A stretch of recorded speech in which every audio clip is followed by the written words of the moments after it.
Pero syempre, ang background nyo po, kayo po artist na talaga. Gumagana rin kayo ng mga ganito. Ano lang po ako, mahilig lang po ako mag-drawing nung scenes ng bata. Pero hindi po ako gumagawa ng robot. Naglakas loob lang din ako nag-try ng nag-start ako sa isang ulo. Anong pinagbasihan mo? Paano pag-aaral ginawa mo? Research? Tumitingin lang ako sa mga picture, yun lang. Tapos by 3 dimension, titignan ko siya kung ano yun. At nag-ano na ako ng mga shapes, kung paano gagawin siya. Yun, tapos yun na po, dikit-dikit. Kaya nag-start na siya po mag-ano. Ang husay. Ito, tinatawag ako itong napakalaking ito na robot na ito. Ito ay yari sa rubber sa Sintra board, lumang laruan. Lumang mga laruan. Yung stick ng lobo. Ito, salamin siya ng face shield. Okay.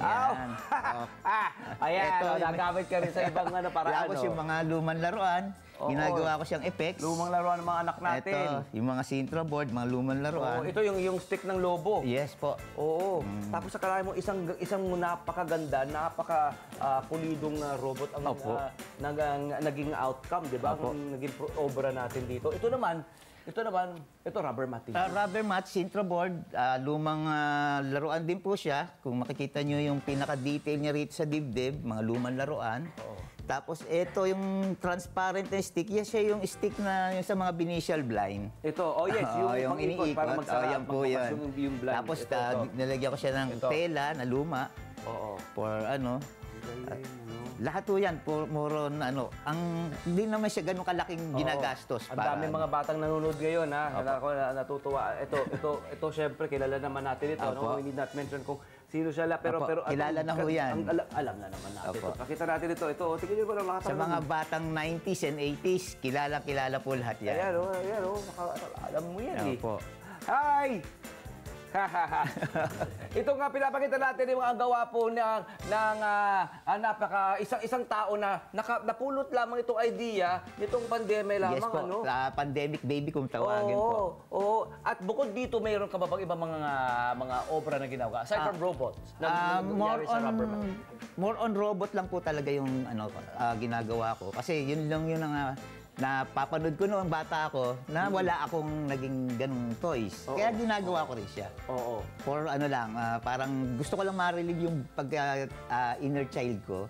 Yung naging bata ulit. Paano nga ba siya gumagawa ng mga robot mula sa goma? Ito pinapakita natin, panoorin niyo po Ayan Ito yung mga pinapakita niyo sa TikTok. Yung mga ilan na nagawa mo? More on lahat po siguro mga nasa 30 plus na 30 plus po. At saan niyo po sinesource yung mga rubber mat na ito? Kayo po ba yung nakaabang doon sa mga bahay-bahay? Dapat humihingi po ako ng mga tulad ng Sintra board, hinihingan po ako niyan. Tapos yung mga nakikita ko sa kalsada ng mga rubber, kung ano pong makikita ko na mga sirang gamit, kinukuha ko yun. Dialagay ko sa isang karton sa lugar sa ko. Yun, doon ako nag-sort kung ano yung lalagay ko. Kapag binakita ka bang, halimbawa, rubber mat, depende sa dami na makukuha mo, makukolekta mo. Meron ka na bang idea, isang artwork in mind? Yes po. Paggagamitan, no? Yes po, meron. Yung basta mo kung halimbawa, ito, bagay ito kay ganito, bagay yung ganyan sa Sa ganitong klase na robot, ganitong robot, mga ilang rubber mat ito? Ito, mga siguro, kung mga isang ganyan yan. Isang 3x2 feet ang laki siguro. 3x2, malaki rin yan. Malaki rin po. Yung regular size na yung malakihan. Malakihan, opo. At ito naman, gaano katagal maglalast ito? Ang ginagawa? Yung kanyang buhay. Kung hindi naman siya, laging naka-display lang naman siya, matagal yung buhay niya. Siguro ang pinakamatagal ko na siguro, since nung 2020 up to now, buhay pa hanggang ngayon. Hanggang ngayon, At saka matibay pa rin. Hindi siya yung, pwede siyang linisin, hindi siya nababasa, hindi siya patibay po. Ang gusto ko abangan sa'yo, mapagalaw mo na ito. Hindi na ako magtataka at magdududa kung isa sa mga araw na ito, babalik ka rito. Tapos gumagalaw na sila. Magalaw-galaw na sila. Maraming salamat, bro. Maraming salamat. Tanggapin mo kami regalo mula sa Minito. Thank you po.